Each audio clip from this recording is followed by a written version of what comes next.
बिस्मिल्लाहिर्रहमानिर्रहीम। आप देख रहे हैं फाइंड योरसेल्फ विद एबी। मैं हूं आपका टीचर मोहम्मद अकरम भट्टी। लास्ट टाइम हमने सीखा कि फ्लिप फ्लॉप्स अपने अंदर किस तरह से डाटा को स्टोर कर सकते हैं और वो किस तरह से डाटा को एक डिवाइस से दूसरी डिवाइस में या सेम डिवाइस में ट्रांसफ़र कर सकते हैं, और इसी तरह वो किस तरह काउंटर के तौर पर इस्तेमाल हो सकते हैं। शिफ्ट रजिस्टर का वो किस तरह से बेसिक पार्ट हो सकते हैं। ये सारी बातें सीखने के बाद हमारे माइंड में एसआर फ्लिप फ्लॉप्स को लेकर एक बात आती है कि एसआर फ्लिप फ्लॉप्स एक इनवैलिड स्टेट जनरेट करता है। उस इनवैलिड स्टेट पर उसके आउटपुट में हमें नहीं पता चलता कि आउटपुट क्या आएगी, अननोन आउटपुट हो सकती है। ऐसे सूरत में हम क्या करें कि किसी तरीके से इनवैलिड स्टेट को खत्म कर सकें। तब एक नया इंटीग्रेटेड सर्किट जनरेट हुआ जिसका नाम दिया गया JK flip flops. JK flip flops same वही काम कर सकता है, काउंटर्स के तौर पर इस्तेमाल हो सकता है, टाइमर्स में और क्लॉक में, शिफ्ट रजिस्टर में डाटा को स्टोर और ट्रांसफर करने के लिए यूज हो सकता है। मेमोरी यूनिट का ये बेसिक पार्ट है, लेकिन इसके साथ साथ एक एक्स्ट्रा काम भी कर सकता है, और वो ये कि वो फ्रीक्वेंसी को भी डिवाइड कर सकता है, यानी कि फ्रीक्वेंसी डिवीजन का बेसिक यूनिट वो हो सकता है। और ये जेके फ्लिप फ्लॉप को जेके फ्लिप फ्लॉप क्यों कहा जाता है, तो इसका नाम फादर ऑफ इंटीग्रेटेड सर्किट यानी कि जैक किल्बी के नाम से एसोसिएट किया गया उनके ऑनर में। और इसकी इंपॉर्टेंस क्या है? इसकी सबसे बड़ी इंपॉर्टेंस मैंने आपको बताई कि ये इनवैलिड स्टेट को जनरेट नहीं होने देता, इसलिए मैंने यहां पर लिख दिया it avoids invalid state generated in SR flip flops. और ये कैसे उसको अवॉइड करता है? By generated toggle state. ये टॉगल स्टेट को पैदा करके अवॉइड करता है इनवैलिड स्टेट को। और अगर सिंबल के लिहाज से देखा जाए तो सिंबल के लिहाज से जेके फ्लिप फ्लॉप्स को दो तरीकों से शो किया जाता है, एक पॉजिटिव एज ट्रिगर के लिए और एक नेगेटिव एज ट्रिगर क्लॉक के लिए। पॉजिटिव एज ट्रिगर के लिए जेके फ्लिप फ्लॉप में दो इनपुट्स होती हैं, एक को जे कहा जाता है, दूसरे को के कहा जाता है, और आंसर में दो आउटपुट्स आती हैं, वही सेट और रीसेट वाली, लेकिन एक साथ में क्लॉक भी मिलती है। और अगर गौर करें नेगेटिव एज ट्रिगर में क्लॉक के ऊपर बबल आ जाता है। This is how we represents a JK flip flop symbolically. Circuit diagram के लिहाज से देखें तो सर्किट डायग्राम में हमारे पास 4 गेट होते हैं, लेकिन इसमें या एसआर फ्लिप फ्लॉप में क्या फर्क है?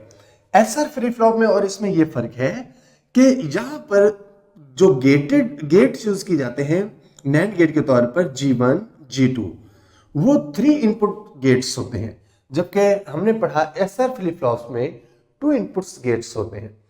तो ये 3 इनपुट्स किस तरह से अटैच होते हैं, तो उसको फिर समझ लेते हैं कि G1 और G2 के एक इनपुट को आपस में मिला दिया जाता है, और उस इनपुट को मिला के हम उस पॉइंट पर क्लॉक देते हैं।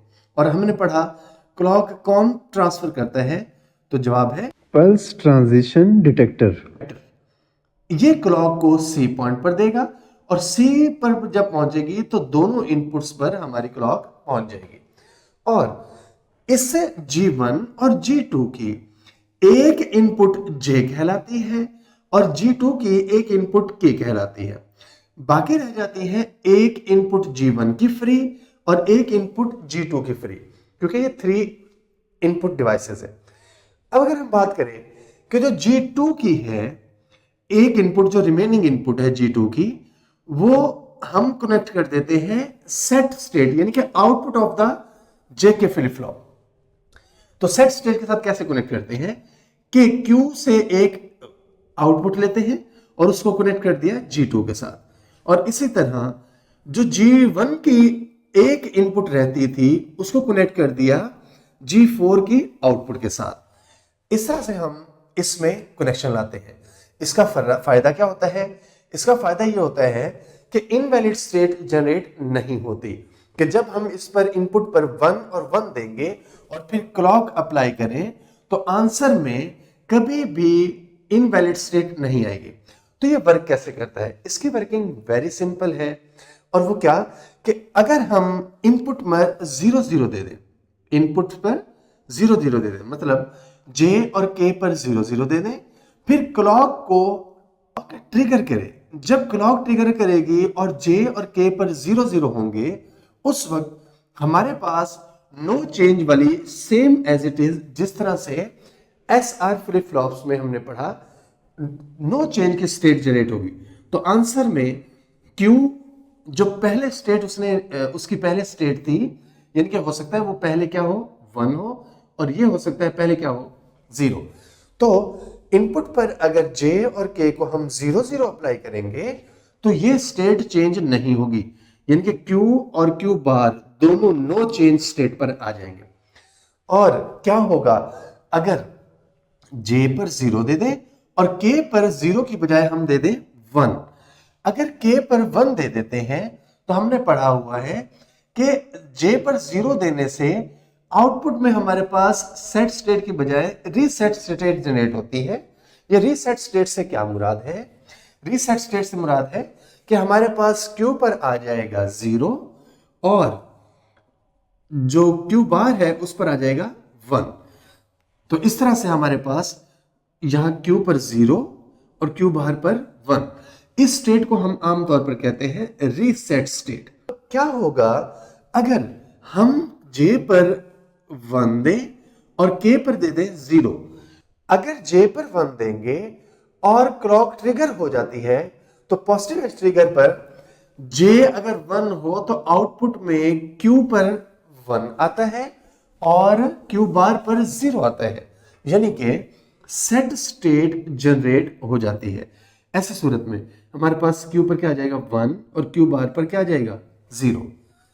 अब जो मोस्ट इंपॉर्टेंट पार्ट था इसका कि ये किस तरह से डिफरेंट है SR फ्लिप फ्लॉप से, वो है इस वाली टर्म में कि क्या हो कि हम 1 1 दे दें, किसको भला, इन J और K को। अगर J और K को 1 1 दे देते हैं और क्लॉक ट्रिगर करती है, ऐसी सूरत में जो पहले वाली स्टेट थी आउटपुट पर वो चेंज हो जाएगी। जैसे हम एज्यूम करते हैं कि यहां पर पहले क्या है, 1, और यहां पर क्या है, 0। अगर यहां पर 1 है तो ये 1 किस में चेंज हो जाएगा, 0 में, और यहां पर 0 है तो वो किस में चेंज हो जाएगा, 1 में। तो इस स्टेट को कहते हैं टॉगल्ड स्टेट। टॉगल के आउटपुट क्या हो जाएगी, टॉगल अपने स्टेट को चेंज कर लेगी। इसकी वर्किंग को मजीद ज्यादा समझने के लिए हम इसकी वेव फॉर्म को स्टडी करते हैं। वेव फॉर्म के लिए हमें जेके फ्लिप फ्लॉप को इनपुट्स देनी पड़ती है, और गौर करें तो इनपुट पर हमारे पास 3 चीजें मौजूद हैं। एक मौजूद है क्लॉक, एक जे इनपुट और एक के इनपुट।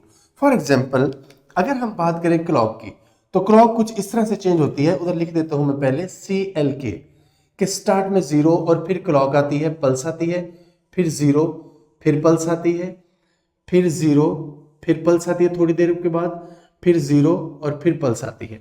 इस तरह से सपोज 1 2 3 हमारे पास पल्सेस जनरेट करती है क्लॉक सिस्टम।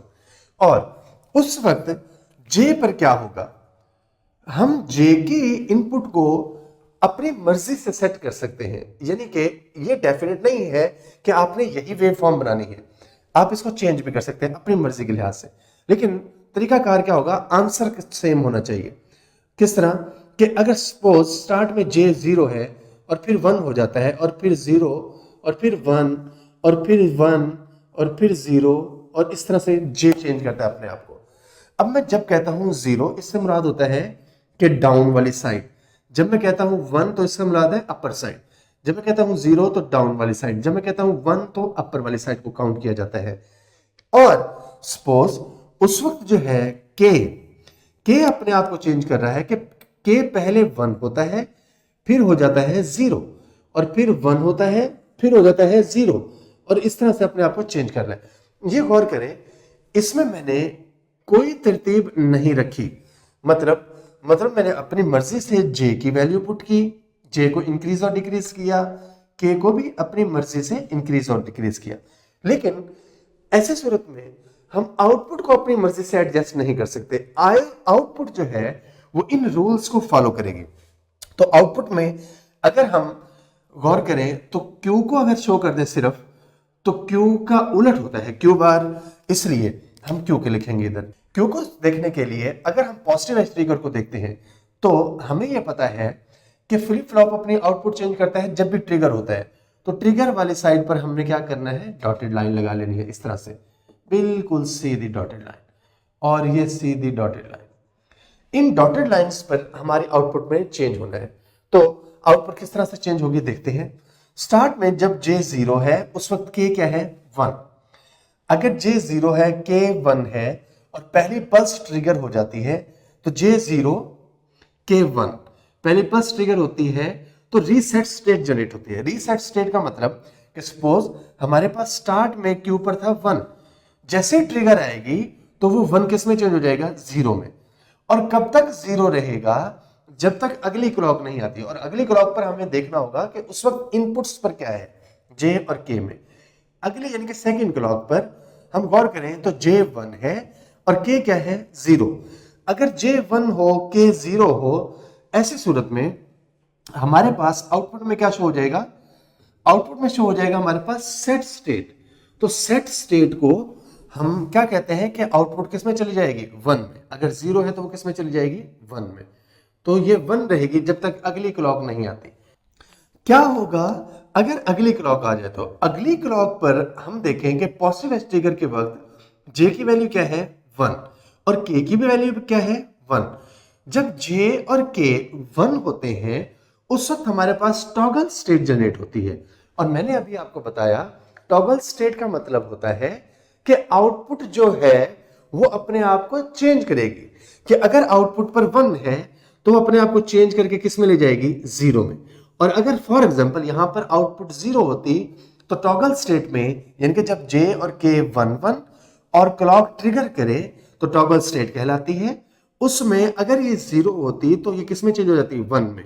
और अगर ये 1 है तो किस में चेंज हो जाएगी, 0 में। तो इस तरह से टॉगल स्टेट वर्क करती है। यह है हमारे पास वेवफॉर्म। उम्मीद करता हूं आपको ये लेक्चर समझ आई होगी। मिलते हैं नेक्स्ट वीडियो में इंशाल्लाह ताला। अल्लाह हाफिज।